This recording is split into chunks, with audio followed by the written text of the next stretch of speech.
warahmatullahi wabarakatuh.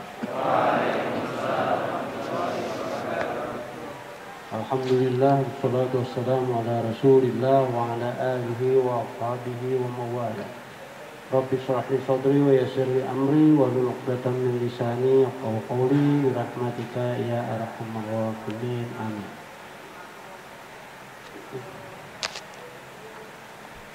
Bismillahirrahmanirrahim. Alhamdulillahilladzi faddala bani adama bil ilmi wal amali ala jami'il alami. Dengan nama Allah yang Maha Pengasih lagi Maha Penyayang. Alhamdulillah, kita mengucapkan puji syukur kepada Allah Subhanahu wa taala allazi yang faddala mengistimewakan atau melebihkan Bani Adam, melebihkan manusia bil ilmi, melebihkan manusia dengan ilmu. Artinya makhluk Allah di dunia ini, di alam jagat ini, manusialah yang paling mulia diciptakan Allah. Mulianya di mana? Yaitu bila berilmu. Jadi kita harus sadar bahwa kita bernilai manusia di mata Allah apabila kita berilmu. Wal amal, nah harus dibarengi juga ilmu yang diamalkan. Baru kita mempunyai nilai sebagai manusia di mata Allah.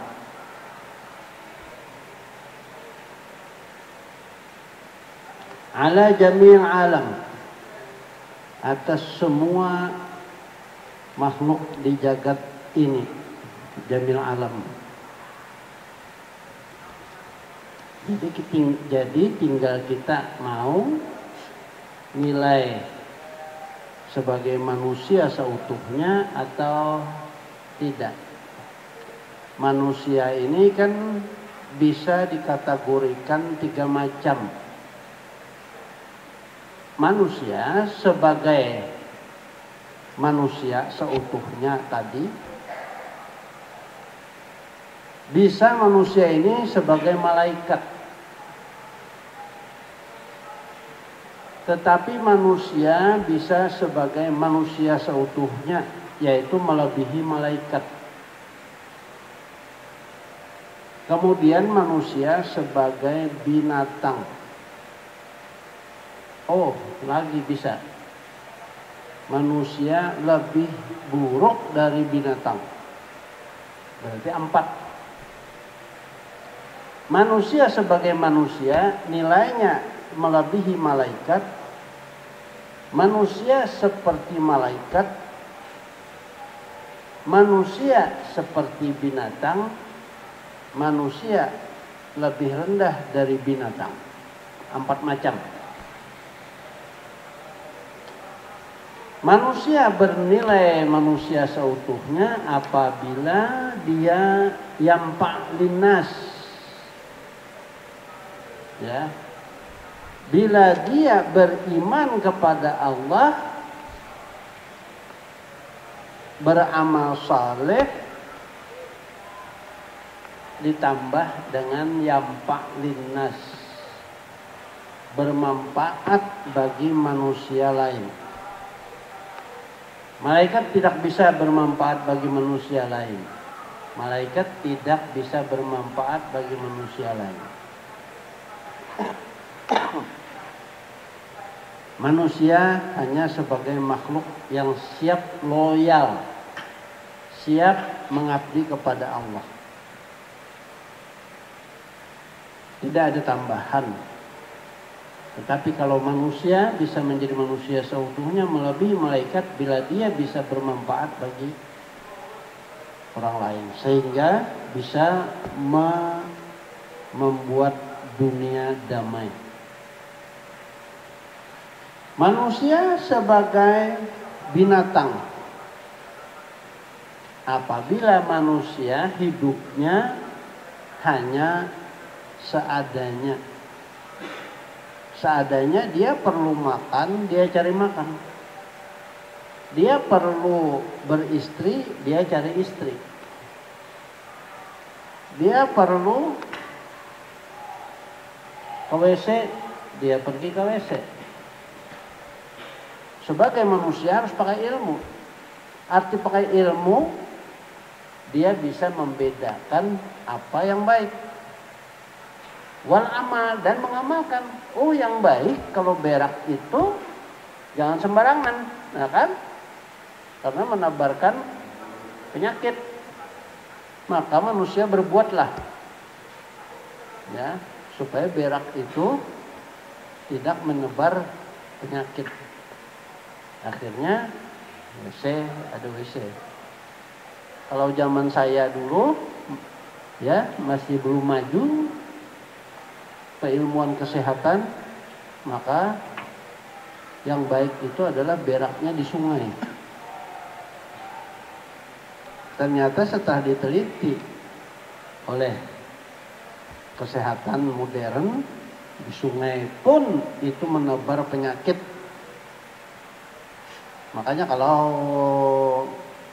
masa-masa kolera, masa-masa penyakit yang pandemi, yang menular, beraknya di sungai, orang-orang pada mengambil air di sungai, diangkut, dibawa ke rumah untuk diminum. Nah, memasak airnya kurang panas, kurang memenuhi syarat, atau malah diminum waktu dingin, waktu bakteri-bakterinya banyak dari sungai, akhirnya terjangkit penyakit seperti malaria, seperti diare, bihiraan, seperti korengan, gatalan. Makanya kayak kalian harus sadar itu. Yang baik umpamanya dalam ilmu modern, air itu hendaklah kita pakai yang mengalir. Misalnya kalian mandi.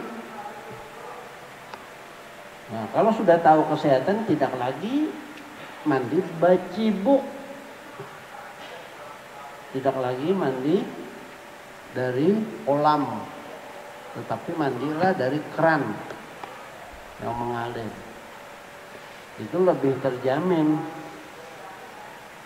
ya.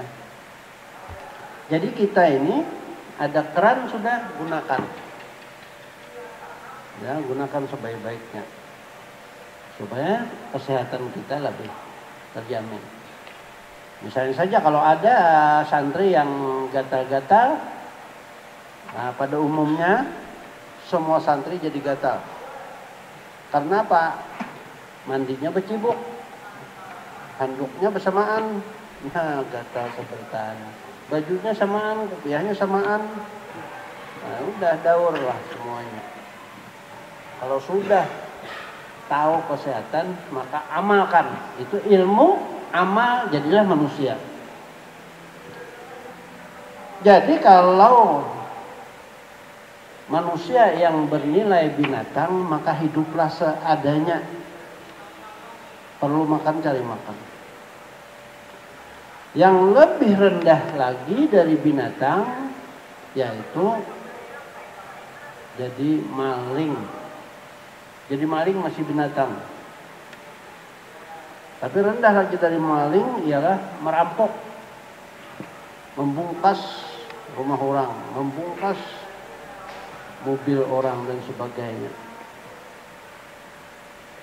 Jadi kita, kalian harus siap untuk berilmu dan amal, ya, supaya ilmu diamalkan. Ilmu umpamanya kita hidup ini yang kita cita-citakan harus apa? Nah kan, harus apa? Ilmu memberi petunjuk kepada kita harus fid dunya hasanah wa fil akhirati hasanah. Itu harus jadi pedoman hidup kita. Saya perlu hidup di dunia nyaman, bahagia, di akhirat nyaman, bahagia. Jadi itu aja, fokus saja. Jangan macam-macam. Ke situ aja. Karena itu memang sudah diakui. Baik dunia, lebih-lebih oleh agama. Lebih lagi oleh Nabi. Malah dikatakan doa itu fid dunya hasanah fil akhirati hasanah adalah doa sejagat. Kan. Jadi selalu ingat ke sana. Misalnya saja kita dapat ilmu tadi, hidup harus bahagia. Maka manusia yang pantas sebagai manusia adalah manusia yang pandai mengantisipasi. Pandai mengantisipasi. Misalnya, kalau saya berjalan waktu hujan, kalau saya berjalan waktu hujan, pasti kehujanan. Maka sebagai orang yang berilmu, musim hujan harus pandai mengantisipasi. Bersanggup payung, bersanggup baju hujan. Itu manusia. Jangan menjadi manusia aja gampang aja gitu, bila hujan kena nyaman aja. Jangan begitu. Jangan berkata begitu. Ya. Kita harus, wah, kalau aku gampang begitu, berarti salah-salah, tidak tepat waktu aku. Tidak pas waktu yang semestinya kerja itu, gara-gara hujan aku sudah terhalang, membuang waktu. Maka aku harus mengantisipasi, jangan sampai terhalang dari disiplin kerja. Lebih jauh lagi kita sebagai manusia harus mengantisipasi masa depan. Seperti kalian ini. Ilmu harus mengantisipasi. Bahagia itu tadi, tujuan bahagia harus pandai membuat antisipasi-antisipasi, membuat proses-proses bagaimana supaya kita sampai kepada kebahagiaan itu. Maka masa depan kita harus kita antisipasi, kita jaga. Misalnya, bahagia itu harus punya uang. Aku ingin mencari uang itu gampang. Maka aku harus mengantisipasi dari sekarang supaya mencari uang itu gampang. Supaya mencari uang itu tidak berat. Maka teori mengatakan bahwa, ya mau lagi kan bicara nih, duit itu gampang dicapai apabila kita pakai ilmu. Ilmu berarti kita pakai otak, kita pakai tenaga, kita pakai sehat, ya kan? Untuk mencapai bahagia tadi, kita harus mengembangkan otak dengan ilmu. Kita harus mengembangkan tubuh supaya sehat, sehingga kerja bisa continuous. Nah kan, maka mencari uang supaya gampang pakai otak dan pakai tenaga. Orang yang sakit itu, yang susah itu adalah orang yang hanya terserah alam. Ada tenaga, ya pakai tenaga. Kalau sakit, ya udah, udah dapat uang, udah beres, miskinlah selamanya. Kalau orang pakai uang, pakai otak, misalnya saya, supaya kerja nyata aja, yang nyata aja contoh. Saya yang mengalami. Saya pulang dari pondok dulu, ayah saya sedang bangkrut. Semua harta benda beliau sudah tergadaikan. Mama saya membisiki bahwa jangan bicara uang sama ayah. Tetapi saya tidak terkejut. Karena sewaktu sekolah saya sudah mengancang-ancang, mengantisipasi. Waktu itu saya mengantisipasinya apa? Saya harus kuasai bahasa Inggris. Bahasa Arab sudah bisa diandalkan. Karena saya sekolah di Darussalam Martapura, saya pernah baca kitab dan sebagainya. Ya, seperti para tuan guru yang tamat Darussalam, seperti itulah bahasa Arab saya. Ditambah saya sekolah di kantor, saya perdalam bahasa Inggris saya. Pikiran saya apa? Mengantisipasi ekonomi. Mengantisipasi supaya jangan saya miskin. Apa yang saya pikirkan? Kalau saya kesulitan kerja di Indonesia, waktu itu masa-masa sakit Indonesia, artinya pakai sepeda aja sudah hebat sekali. Pakai sepeda ontel itu, sepeda tinjak itu sudah hebat dulu. Tahun 60-an, tahun 70-an itu begitu. Sakit. Saya berpikir apabila saya punya bahasa Inggris, kesulitan di Indonesia, saya akan pergi ke luar negeri cari uang. Nah itu kan otak saya siapkan dulu waktu di kantor. Sehingga begitu pulang tadi ketemu kenyataan bahwa ayah saya bangkrut, saya pakai ilmu antisipasi lagi gitu. Antisipasi laginya itu apa? Saya harus menyiapkan anak saya sekolah. Kan saya harus menyiapkan anak saya sekolah. Maka segi ekonomi saya harus menuju arah agar anak saya bisa sekolah ke luar negeri. Itu pikiran saya dulu. Bagaimana caranya membangun uang? Maka saya bertekad. Saya tanya Umi, istri, berapa kamu gaji? 5.000. Saya sendiri gaji 15.000. Berarti kumpul berdua 20.000. Dapat beras dari yayasan. Saya mengasuh pesantren waktu itu di Mandingin. 1 belik cukup 1 bulan.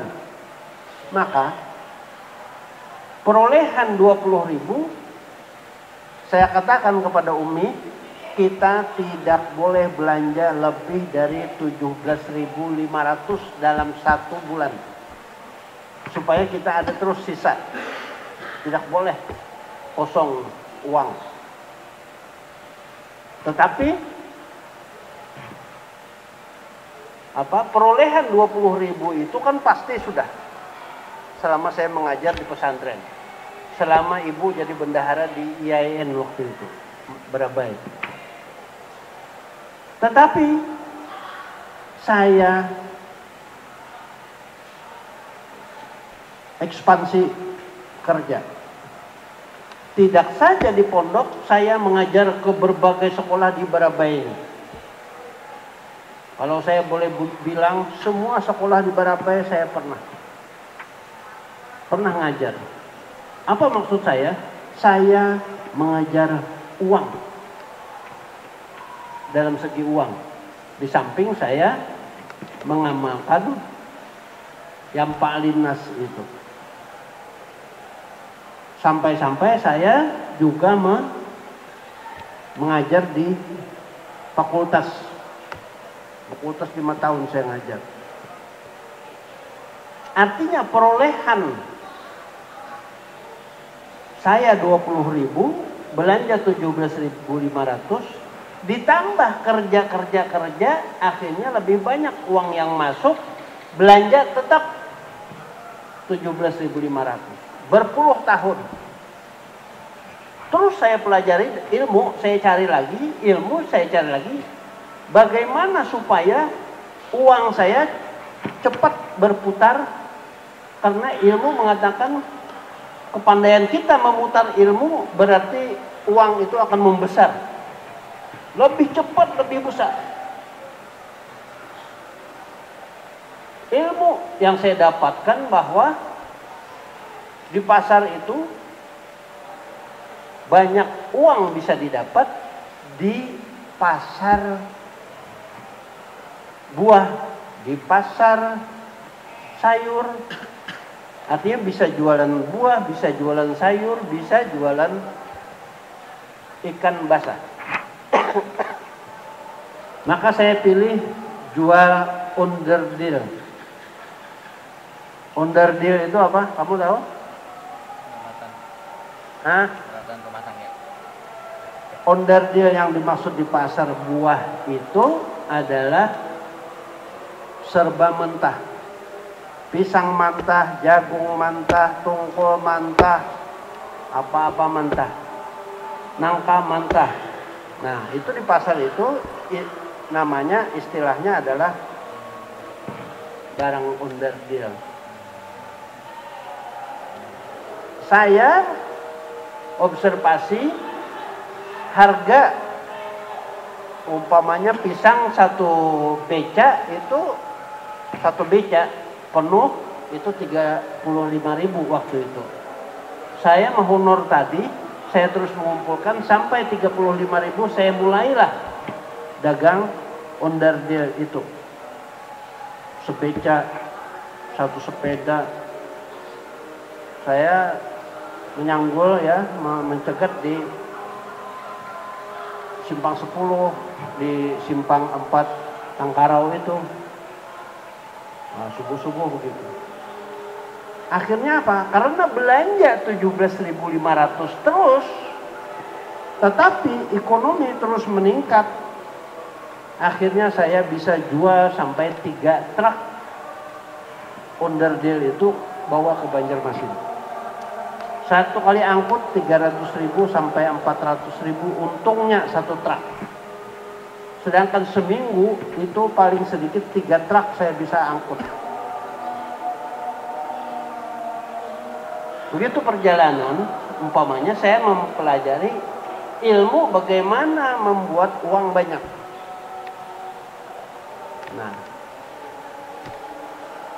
kemudian tadi 2 kan, hidup ini 2 yang harus kita kembangkan. 1, otak kita harus berilmu terus. Artinya segala gerak-gerik kita, perilaku kita, tindakan kita harus berdasarkan ilmu. Harus dipedomani oleh ilmu. Yang kedua, harus sehat. Sehat. Bagaimanapun pintarnya, bagaimanapun kayanya, kalau tidak sehat, nonsen. Apalagi kalau mati. Tidak ada gunanya. Kita harus membuat diri kita sehat. Saya bersyukur cara saya menjaga kesehatan sampai sekarang bisa ngomong, bisa berjalan, bisa beraktivitas. Maka saya pelajari kesehatan. Misalnya saja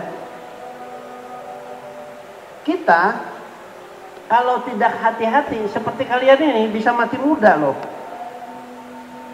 Momennya saja bersepeda motor. Bersepeda motor, kalau tidak hati-hati, tidak pandai mengantisipasi, kamu belum apa-apa sudah patah kaki lah.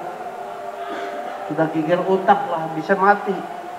Berapa sudah Darul Istiqomah ini? Saya selalu ingat Darul Istiqomah selama mulai sampai sekarang hampir rata-rata tiap tahun 2 orang meninggal. Gara-gara apa? Hanya gara-gara lalu lintas. Belum lagi di luar itu gara-gara sakit. Yang disayangkan itu gara-gara lalu lintas ini. Ini kan keteledoran namanya. Kita tuh untuk mencapai bahagia tadi harus punya uang dengan otak yang pintar dan sehat. Kalau lumpuh dan sebagainya tidak ada gunanya. Maka dari sekarang kita harus jaga kesehatannya. Kemudian seperti juga sehat ini merokok.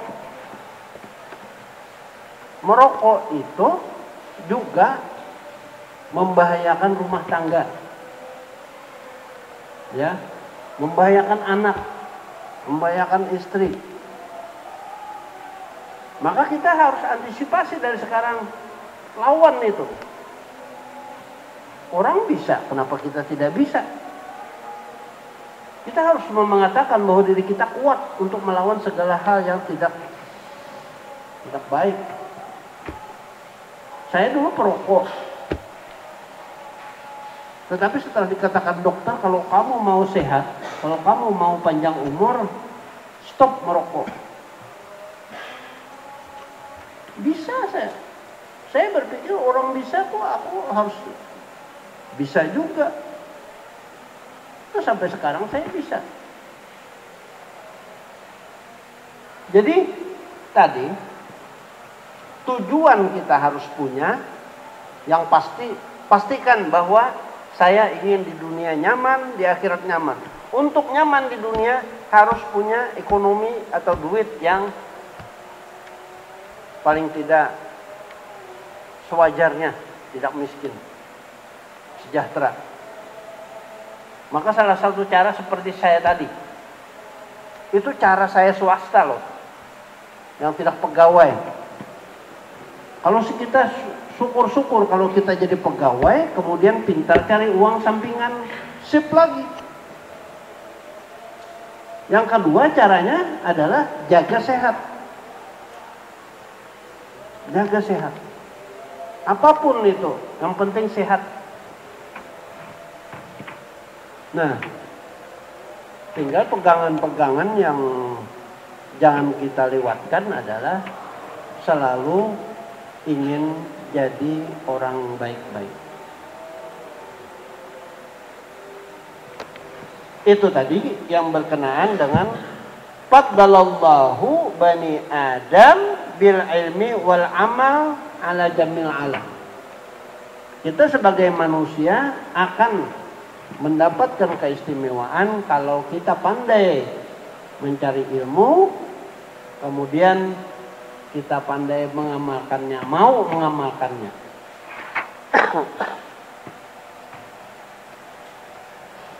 Wassalatu ala Muhammadin sayyidil Arabi wal Ajam. Wassalatu, salawat atas Nabi Muhammad. Siapa itu? Sayyidil Arab, yaitu bapaknya orang Arab. Wal Ajam, wal Ajami, wal Ajam artinya di luar Arab. Kita ini termasuk Ajami, ya. Orang Arab itu yang di Timur Tengah. Di Indonesia yang Habib itu pasti Arab. Ya kalau wassalatu, kita ucapkan salawat atas Nabi. Apa arti salawat? Salat itu apa artinya? Undur fid dakhil, lihat di dalam. Ya. As-Sadrul Khamis, baris kelima. Dari atas baris kelima ke bawah. Itu ada wassalatu. Wajib tuh? Nah. Wassalatu hiya minallahi rahmah wal maghfirah. Arti sholawat artinya permohonan rahmat, permohonan kasih sayang, wal maghfirah dan permohonan keampunan dari Allah. Jadi kita kalau membaca sholawat kepada Nabi berarti kita mendoakan Nabi supaya disayangi, artinya diberi rahmat dan maghfirah oleh Allah. Salawat, sallu ala Nabi, ya, artinya salawatlah kepada Nabi. Artinya kita doakan rahmah wal maghfirah atas Nabi. Nabi itu adalah Sayyidul Arabi wal Ajami. Nabi itu adalah bapaknya orang Arab dan bapaknya orang kita. Seluruh kaum muslim, ya, bapaknya tuannya kaum muslim itu adalah Nabi. Nabi Muhammad. Artinya panutan, teladan, karena beliau adalah utusan Allah. Jadi perlu kita sadari bahwa baik Arab maupun ajam kita ini sama di mata Allah. La farqa bainal Arabi wal ajami illa taqwa. Tidak ada kita di mata Allah itu beda. Nang Arab kah? Nang Habib kah? Nang ajam kah? Orang biasa kayak kita kah? Tidak ada beda di mata Allah. Itu harus camkan di dalam diri kalian. Tidak ada beda, kita sama-sama manusia. Nang balangnya kayak apa kah? Sama aja.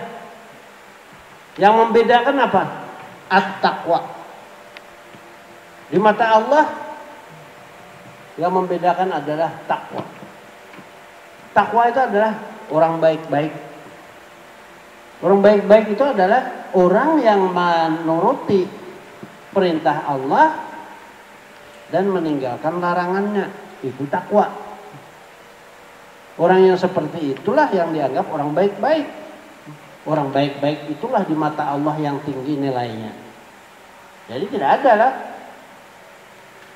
Aku Arab lebih masuk surga, tidak ada. Aku Habib lebih masuk surga, tidak ada. Aku orang biasa tapi aku tuan guru lebih masuk surga, tidak ada. Yang tahu itu masuk surga atau tidak Allah. Ya. Walaupun kita berputungan seperti ini tapi hatinya jahat, tidak bisa. Jadi itu yang perlu kita tanamkan di dalam batin kita. Wa ala alihi wa ashabihi wa ala alihi wa ashabihi, atas keluarga dan sahabat-sahabat beliau, yunabi'ul ulum wal hikami, yang mana para baik nabi, baik sahabat, baik keluarga nabi semuanya adalah yunabi'u, mamba, artinya sumber ulum, sumber ilmu, wal hikami, dan sumber kebaikan. Ya. Nanti hikam ini ada di dalam juga diterangkan. Nanti bisa kita baca nanti. Naam iktafaina huna awalan. Assalamualaikum warahmatullahi wabarakatuh.